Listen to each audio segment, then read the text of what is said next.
Today I'm reviewing a cliffside home in Sedona, Arizona that's truly one of a kind. It's set 15 stories above ground level, and you can't get there by car or by foot. Instead, there's only one way to get here, and it's not for the faint of heart. I'm going to tell you everything you need to know about this property because I'm here to make sure that when you buy, sell, or remodel your own home, you make the decisions that make you the most money. The link is in the description for that, but for now, let's take a look at this cliffside home. So the main entrance to this home is a really interesting one because you've got to take a tram from the ground level all the way up to the home. The ride takes about 3 minutes, and from the accounts I've read, it seems like it feels a little bit like a roller coaster, climbing up a hill before you take that steep descent. And then when you get off the tram, you're on this big wraparound deck that has pretty incredible views of the surrounding landscapes. So in terms of the approach to the home, this is really one of a kind, and so he's done a really good job with the wow factor here, going up that tram, arriving on the deck, and having the, panoramic views of the landscapes. It's a really special and unique experience. And one of the many crazy things about this property is that it took 12 years to build this tram line. And just about all the building materials that were required to build this home came up here on the tram.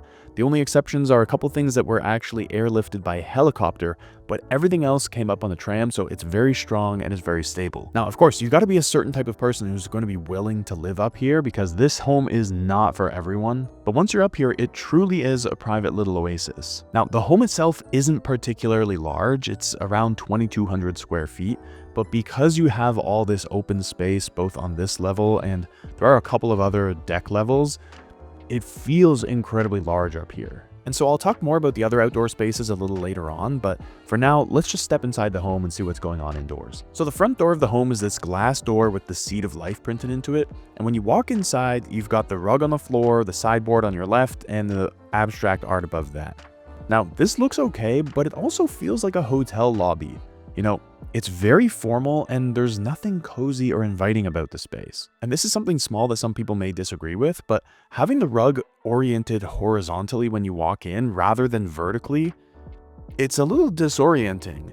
I'm assuming that when you walk in the door, straight ahead is where you get into the body of the home, and that's why things are set up in this kind of peculiar way, but I can't say I'm a fan of the layout here. I do like the individual elements here on their own, especially the floor and the rug, but it's an unorthodox setup that doesn't invite you to spend time inside. Plus, having a glass door as your front door is something that a lot of people are not going to like, even when you're in an incredibly private location like this where you need to get on a special tram to get up here. Some people just wouldn't feel comfortable because if there were someone on that deck, then they can see right in. Of course, this is not going to happen, it's a 1 in a million shot, right? But the feeling, it really doesn't matter what the likelihood is that there's someone out there. The feeling that there could be is what's psychologically jarring. So I really think they should replace this glass door with something solid to give you that feeling of safety and comfort when you're inside this home. But now let's move into the kitchen. And the first thing you're going to notice about the kitchen is that it's very cold. There's a lot of metallic elements in here, and even the things that aren't metallic, like the cabinet doors and the backsplash, they feel really cold and uninviting. For example, we've got metal legs on the stools and the kitchen island, a stainless steel sheet wrapped around the kitchen island, and metallic-like finishes on these cabinets here, which, as far as I can tell, are meant to mimic the doors of the refrigerator opposite them. I understand that the homeowner is an engineer and a furniture designer, but that's one of the main reasons why I'm so surprised that he decided to go with such a cold palette in here, both from a color perspective and from a material perspective. Because there's so much low-hanging fruit here when it comes to bringing in those warm textures through things like wooden parquet floors, wooden kitchen cabinets, and a much nicer stone on the kitchen island. Because right now, when everything is smooth and glossy and made of metal or glass, it's not the kind of place that you're going to want to spend time in. This kitchen feels like the kind of kitchen you'd see in the Jetsons or a really old television show where they're projecting the future, right? They're imagining a hyper-modern future of metal and plastic. That was what progress meant to them, but we know today that just covering everything in metal and plastic does not make it nice or futuristic. In fact, it just makes it cheap. And I'm pretty sure you can see just from these photos that this is not the kind of kitchen where you'd want to spend a lot of time. I mean, just look at these stools. They look horribly uncomfortable. They've got 3 legs. brushed metal base and a really thin foam top, you're not going to want to sit on these for more than 10 or 15 minutes. And I understand these stools are actually designs from the homeowner, so he designed and built these himself. But you got to put function first, right? You've got to put comfort over aesthetics. I don't think these look good anyway, but if they're there for an aesthetic purpose, you can't put that above comfort, because no one will want to sit on these, especially when you've got the dining room and the living room right next to you here. No one's going to sit there. And it's just a big missed opportunity to bring people together around this kitchen island. Instead, he decided to put in these stools, and I think it's a big miss. Now, speaking of the dining and living room, we actually don't have a lot of images of those.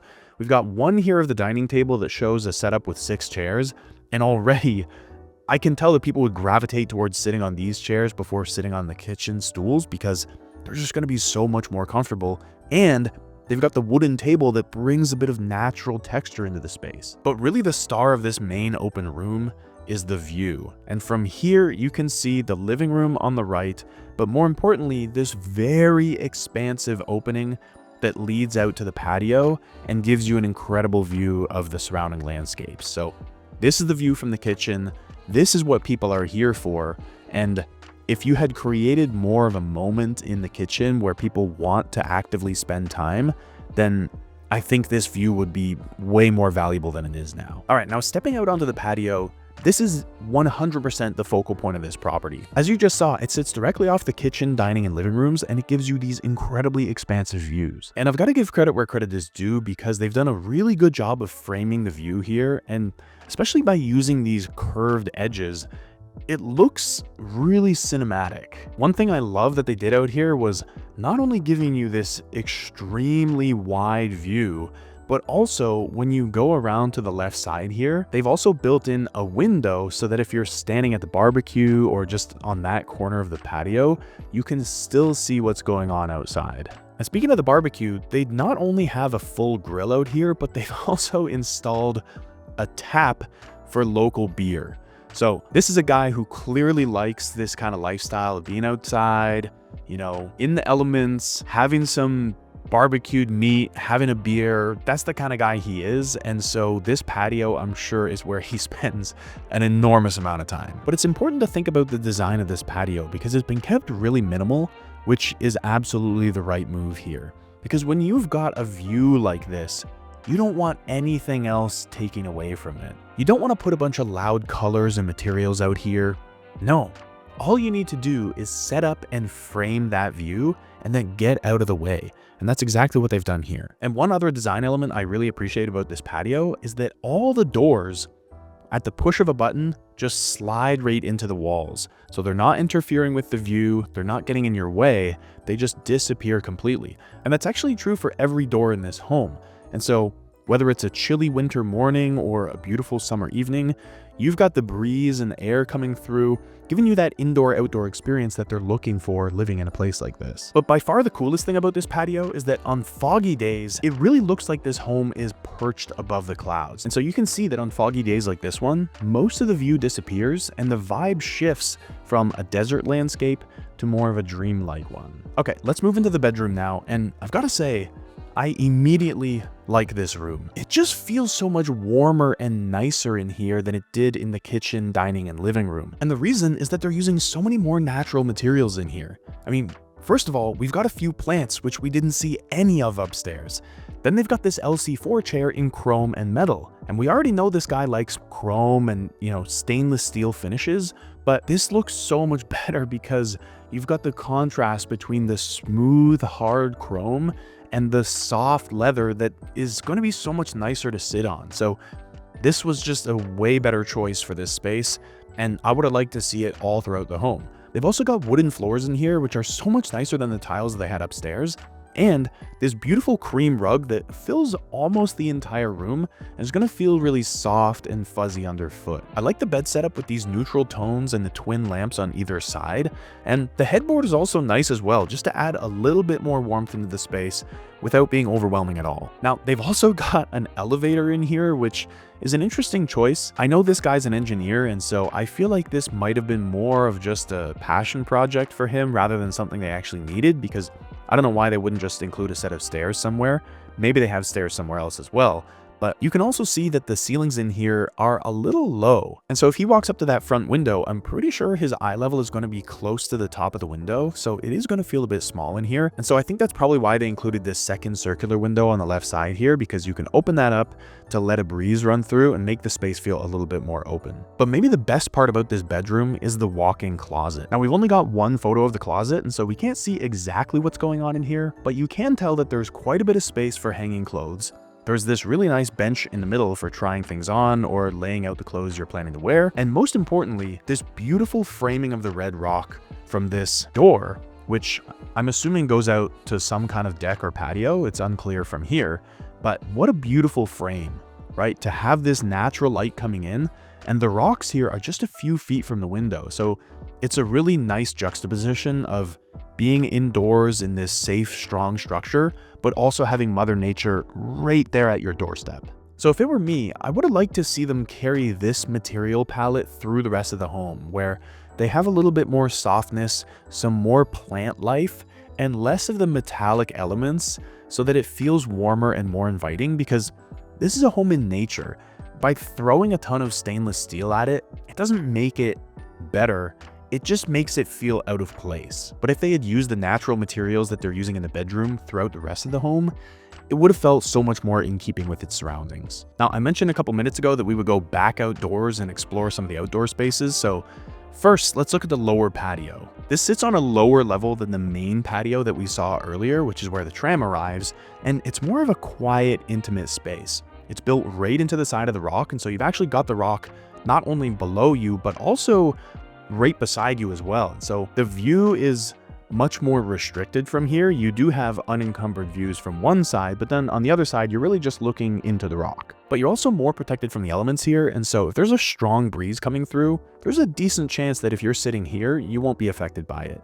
And so that's why it's a great place for them to put this picnic table and just a small informal dining setup for having lunch, enjoying a beer in the evening, just something that's a little further away from the home. So if you want a little bit more privacy, then this is the perfect space for it. But I really like the choice of materials they used out here, because it's all natural wood, both on the floors and on the table. So it's going to feel really nice underfoot, especially if you've been spending a lot of time indoors on those tile floors. And the scale of this patio is perfect as well.